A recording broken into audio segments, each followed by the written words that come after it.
दिव्या को देखने लड़के वाले आए हैं, लेकिन उनकी बातों से लग रहा है कि वो लंबी लंबी फेंक रहे हैं।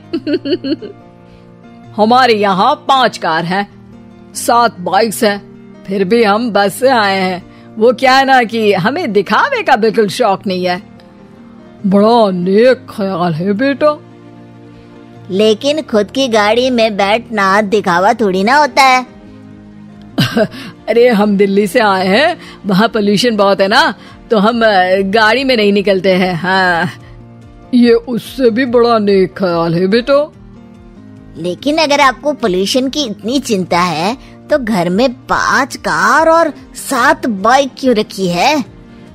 अरे इतने पैसे हैं, फुर्सत में क्या करेंगे, कुछ ना कुछ खरीद लेते हैं। अभी पिछले ही हफ्ते एक हेलीकॉप्टर खरीदने का सोच रहा था। तो क्यों नहीं खरीदा? अरे उसके पंखे हवा ज्यादा देते हैं, हमारी माँ को ठंड बहुत लगती है ना, अब बुजुर्गों का ध्यान रखना पड़ता है ना। अरे वाह वाह, ये तो बहुत बड़ा ऊंचा और नेक ख्याल है। हम कैसे मान ले कि ये लोग झूठ नहीं बोल रहे हैं? अरे हमारा परिवार झूठ नहीं बोलता। दिल्ली शहर में किसी से भी पूछ लीजिएगा, हमारे बेटे का बड़े लोगों में उठना बैठना है। हाँ। अरे छोटो चुप रह, इतने बड़े लोग हैं, झूठ क्यों बोलेंगे? हमारी फैक्ट्री है, और ऐसी फैक्ट्री कि यहाँ ग्राहक आया, इधर सामान बनाया जल्दी जल्दी, और हम हर काम ना जल्दी करते हैं। हाँ वही तो, तब जल्दी जल्दी अपनी बेटी का हाथ हमारे बेटे के हाथ में दे दीजिए। दिव्या के पिताजी दिव्या के भाई छोटू की एक भी बात न मानते हुए दिव्या की शादी दिल्ली के इस फेंकू परिवार में करवा देते हैं। जब दिव्या ससुराल पहुंचती है तब आपकी कार्स और बाइक्स कहाँ है? मुझे बाहर जाना था किसी काम से। कार और बाइक्स? कौन सी कार और बाइक्स? अरे जब आप मुझे देखने आए थे तो कहा था ना कि आपके यहाँ 5 कार्स हैं और 7 बाइक्स हैं। हाँ हाँ उस दिन थी, आज नहीं है। है? आज कहाँ गई? अरे जिनकी थी वो ले गए। मतलब वो आपकी नहीं थी? आपने तो कहा था हमारे घर पर है। हाँ घर पर थी, बाबूजी का एक पार्ट टाइम काम है कार और बाइक धोने का। उस दिन घर पे 5 कार और 7 बाइक्स थी तो बोल दिया था। अरे झूठ थोड़ी ना बोला है, जैसा था वैसा बोल दिया। और वो हेलीकॉप्टर खरीदने वाली बात, वो झूठ थी क्या? अरे बिल्कुल नहीं, शहर में एक नई कंपनी आई है पंखे की, जिसके पंखे बड़े हैं। कंपनी का नाम हेलीकॉप्टर रखा है। जब लेने गए तो हवा बहुत तेज फेंक रहा था, तो माँ ने बोला ठंडी लगेगी बेटा। वैसे भी दिल्ली में ठंड ज्यादा होती है ना। झूठ कहाँ बोला मैंने, जैसा था वैसा बोल दिया। हे भगवान, और वो फैक्ट्री वाली बात, इधर ग्राहक आया उधर सामान तैयार। अरे वो भी तो बिल्कुल सही है।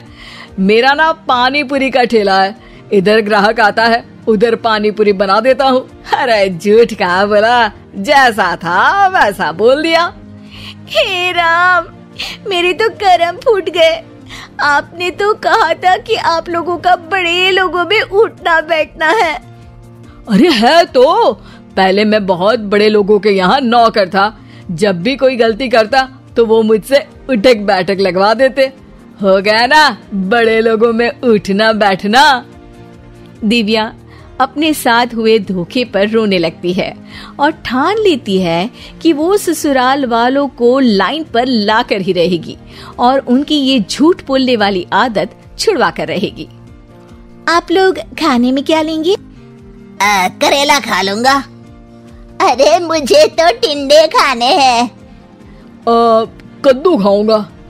अच्छी बात है, खाने की टेबल पर मिलते हैं। शाम को जब सब खाने की टेबल पर मिलते हैं तो सब देखते हैं कि टेबल पर प्लेट्स में एक पूरा और कच्चा कद्दू रखा है, कच्चा करेला रखा है और कच्चे टिंडे भी रखे हैं। बहू ये सब क्या है? ससुर जी के लिए करेले, आपके लिए टिंडे और श्रवण जी के लिए कद्दू। अरे वो तो दिख रहा है, लेकिन ये पकाया क्यों नहीं है? आप लोगों ने पकाने को तो नहीं कहा था, बस मैंने पूछा था क्या खाएंगे, तो आपने ये कहा था कि करेले, टिंडे और कद्दू खाने वाले हैं। ये क्या मजाक है दिव्या, तुम झूठ बोल रही हो। अरे मजाक कहाँ है, आपने कहा कद्दू खाएंगे तो खाइए, ऐसी थोड़ी ना कहा था कि पका हुआ खाएंगे। और वो आप क्या कहते हैं, जैसा था वैसा बोल दिया, झूठ कहाँ बोला मैंने। दिव्या की बात सुनकर, समझकर सब शर्मिंदा हो जाते हैं और उन्हें अपने किए और झूठ बोलने की आदत पर पछतावा होता है।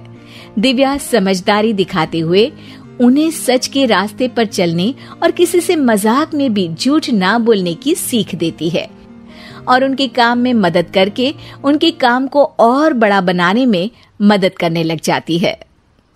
एक गाल में बसे कहानियों का राज, हर शब्द में